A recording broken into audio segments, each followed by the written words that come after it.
पिछले 3 दिनों से शानदार तरीके से चल रहा 13वां global festival of journalism and AVGC Noida का समापन भी काफ़ी भव्य रहा। 3 दिवसीय कार्यक्रम के आखिरी दिन के समापन समारोह में AAFT school of fashion and design के स्टूडेंट्स द्वारा फैशन शो ने सबका ध्यान अपनी ओर आकर्षित कर लिया। फैशन शो की शुरुआत दीप प्रज्वलन से हुई। डॉक्टर संदीप मारवा ने कहा कि फैशन के रुझान अक्सर तेजी से बदलते हैं और फैशन अक्सर इन प्रवृत्तियों के नवीनतम संस्करण का वर्णन करने के लिए प्रयोग किया जाता है, क्योंकि फैशन एक आर्ट है। कार्यक्रम में डॉक्टर संदीप मारवा द्वारा अतिथिगण को फेस्टिवल मेमेंटो देकर सम्मानित किया गया। बता दें कि ट्रेडिशनल थीम पर आधारित फैशन शो, जिसने रंगीन दुनिया और इसके अद्भुत ग्लैमर को समर्पित इस फैशन शो ने कार्यक्रम में 4 चांद लगा दिए। शो में न सिर्फ बॉलीवुड की ट्रेडिशनल विरासत को दिखाया गया, बल्कि इसके साथ आधुनिक फैशन का भी बेहतरीन संगम दिखाया गया। फैशन शो में मॉडल्स ने रैंप वॉक कर अपने टैलेंट का जलवा बिखेरा, जिससे ये समा और ज़्यादा खूबसूरत हो गया। साथ ही कई तरह के कॉस्ट्यूम डिज़ाइन पेश किए गए, जिससे मारवा स्टूडियो और डॉक्टर संदीप मारवा की जमकर तारीफ की गई। 13वें global festival of journalism and AVGC Noida का समापन एक भव्य फैशन शो के साथ हुआ, जिसने इस उत्सव को एक शानदार विदाई दी।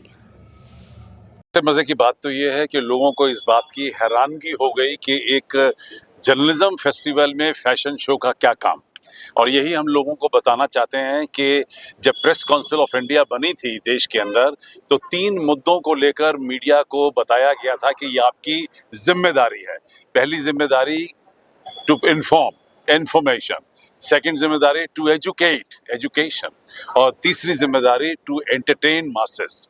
और ये जिम्मेदारी भी मीडिया की आती है, चाहे वो अखबार हो, रेडियो हो, टेलीविजन हो, ओटीटी चैनल हो या न्यू मीडिया हो। आपकी ये 3 जिम्मेदारियां हैं समाज के प्रति कि आप उन्हें मैक्सिमम इंफॉर्मेशन दीजिए, मैक्सिमम उन्हें एजुकेट करिए और मैक्सिमम एंटरटेनमेंट करिए।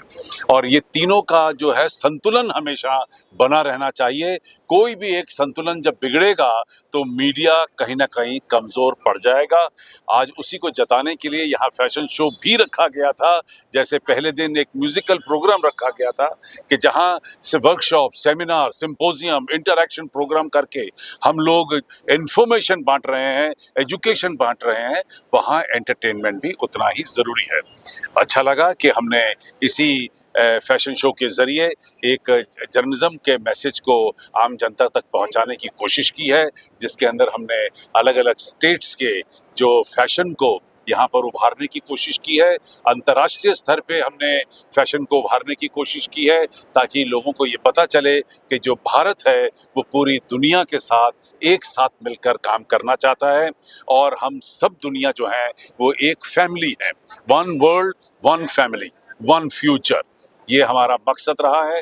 और इससे पहले हम ये बार बार कह चुके हैं, love, peace and unity through art and culture, कि अगर आप दुनिया के अंदर सुख और शांति देखना चाहते हैं तो आपको कला और संस्कृति को उभारना पड़ेगा, इसे ही आगे लाना पड़ेगा।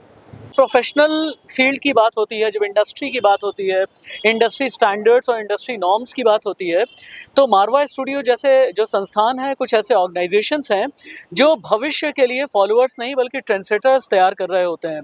अगर आप फॉलोअर बनते हैं तो आप ये रिस्पॉन्सिबिलिटी नहीं समझते, लेकिन अगर आप ट्रेंड सेटर बनते हैं तो आपको पता चलता है कि हाँ, आपकी अकाउंटेबिलिटी क्या है। और जब अकाउंटेबिलिटी की बात होती है तो ये अकाउंटेबिलिटी जनता के लिए है, ये अकाउंटेबिलिटी सोसाइटी के लिए है।